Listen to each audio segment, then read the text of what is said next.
You must always probe a child at the level or slightly above the level where the child is at to stretch him a little bit. Don't probe him by asking him questions that are way above his level.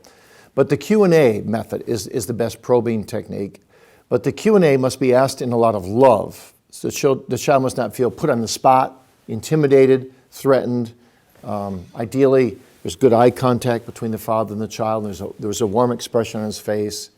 And so let's say the chapter is, I don't know, Job 23, where Job says, when he's tried me, I shall come forth as gold.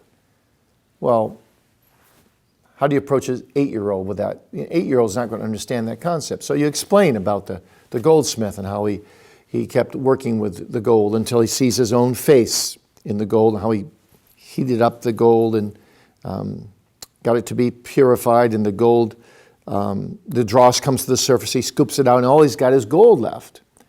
And then you say, well, that's what the Lord does in our lives through trials and problems. He takes away our sin, and he makes us humble before him. He teaches what sin is and how bad it is. And so, dear Esther, can you think of any time in your life where you've had problems and things that were difficult, and you took it to God, and God helped you hate sin more and love Jesus more? And you just wait for an answer. And if she doesn't give you an answer, then you say, well, I can tell you a time in my life.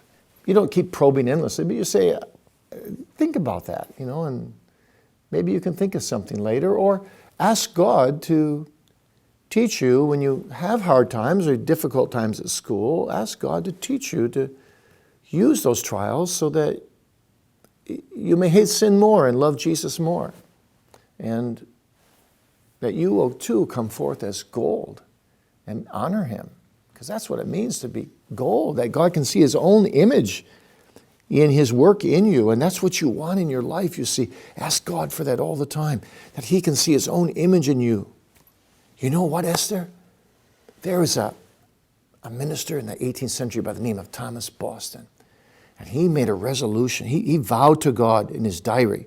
He put down, Lord, wherever I go, I want to leave the aroma of Christ behind, the smell of Christ. So when people see him and hear him, they feel like they've been with Jesus. Wouldn't that be wonderful if people would say that about you, about me?